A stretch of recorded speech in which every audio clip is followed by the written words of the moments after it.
Picture this, a 39-year-old legend, 3 years removed from his last World Cup victory, facing down the sport's newest superstar on one of cyclocross's most brutal battlefields.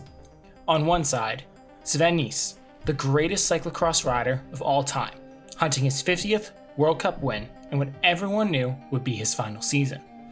On the other, Wout Van Aert, the 21-year-old phenomenon who had already announced himself as the sport's future king. This is the story of the day the king refused to hand over his crown. December 2015, Koksijde, Belgium, one of the most epic courses in the history of cross. The weather gods had delivered a true cyclocross day. Rain lashed the Belgian coast, transforming the already treacherous sand dunes into a hellscape of mud and suffering. This wasn't going to be decided by power meters or tactics. This was going to be old school cross warfare. In the past decade, Nys had conquered Koksijde 4 times, but Van Aert was the defending champion. The young Belgian had already shown he could handle the pressure of expectation. But can he do it again when the greatest rider in history was breathing down his neck? The start line told its own story.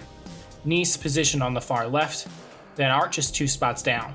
In the middle of the grid, the baby-faced world champion Mathieu van der Poel, back from injury, and the tactical mastermind Lars van der Haar. The lights went green, and cyclocross history began to unfold.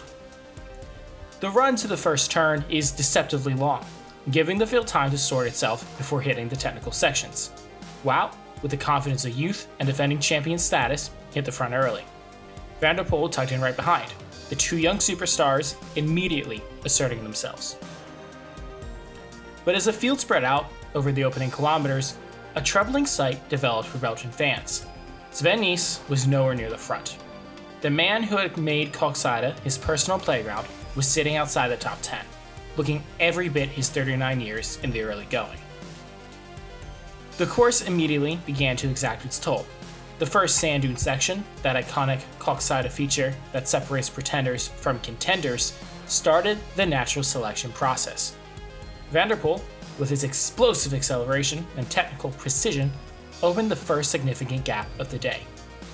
Wout found himself in 3rd position, Van der Haar in 5th, while Nys languished in 14th, a position that would have been unthinkable just a few years earlier. But this was early in the race, and anyone who had watched Nys over the years knew that position after lap 1 meant nothing. As they crossed the flyover, Van der Poel maintained his slight advantage. The young Dutchman's racecraft was already mature beyond his years, but behind him, Wout was stalking like a predator.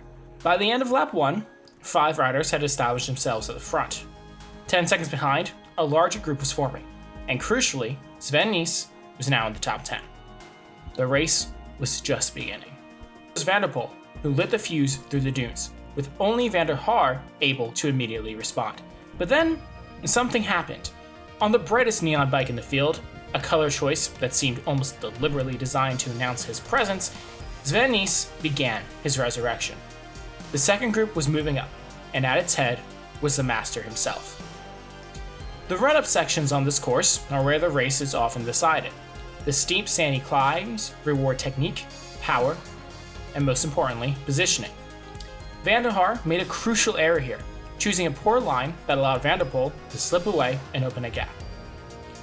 As it crested the hill and began the descent, the standings read like a passing of generations.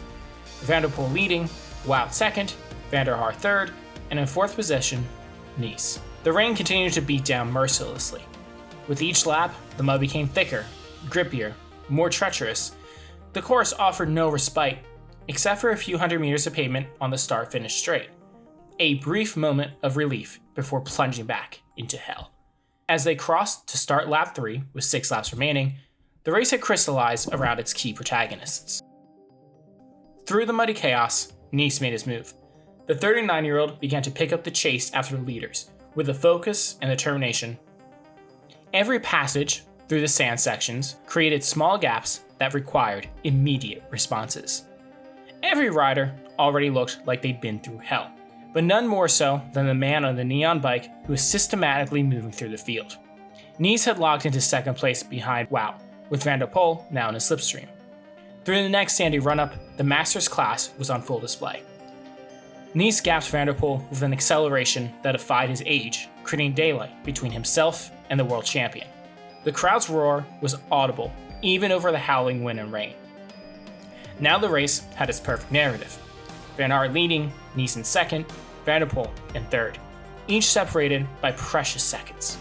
As they passed the pits, the moment cycling fans had been dreaming of finally arrived.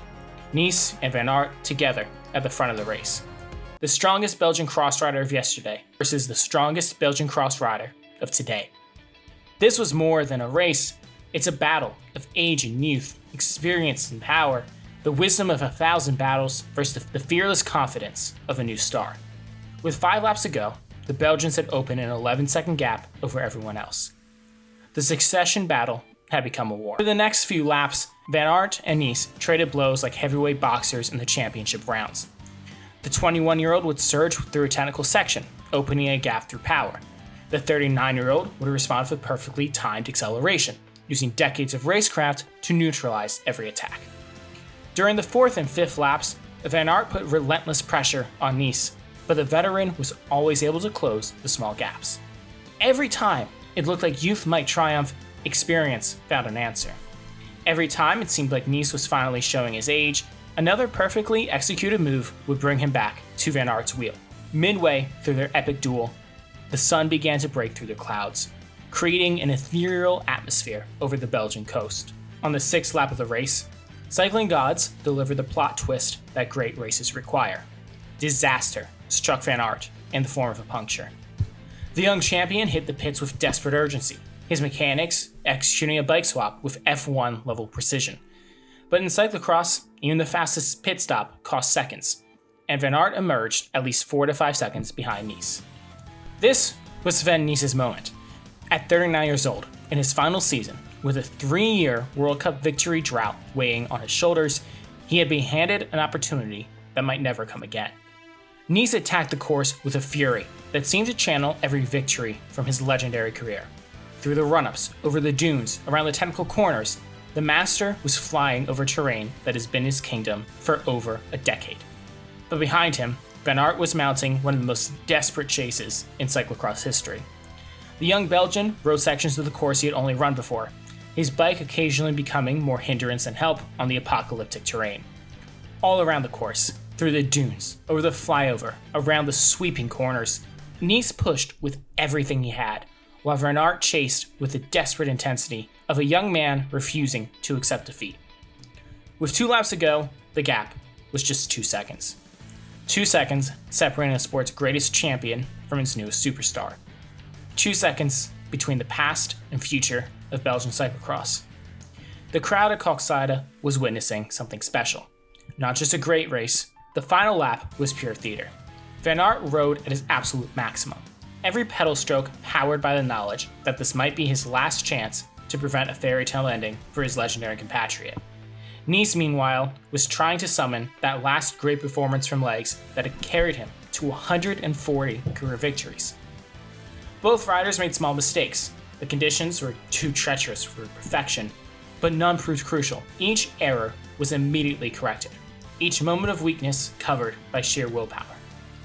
One last deep mud section remained before the final corner leading to the runaway finish. This is where 15 years of racing experience proved its worth. Nys moved up alongside the younger rider, and side by side, the duo blasted through the mud at full power. The crowd's roar was deafening as Belgium cycling past and future battled, wheel to wheel, through the muck. Eventually, it was Nys who got the upper hand, reaching the final corner first with just enough gap. Van Aert had to bow his head for the old Grandmaster, but there is no shame in this defeat. He had raced with incredible heart and determination, showing the character that would define his career. Sometimes, legends deserve their moments, and this was undeniably Sven Nys' day. Koksijde 2015 stands as one of the greatest cyclocross races ever contested, not just for the drama of its final kilometers, but for what it represented. This was the day that proved that changing the guard in cycling is never as straightforward and simple as it seems. Van Aert would go on to dominate the sport for years, becoming exactly the superstar everyone predicted. But on this muddy day in Belgium, Sven Nys reminded everyone why he was called the Cannibal. Sometimes the old king is one more perfect day, and everyone, including the heir apparent, has to respect the crown.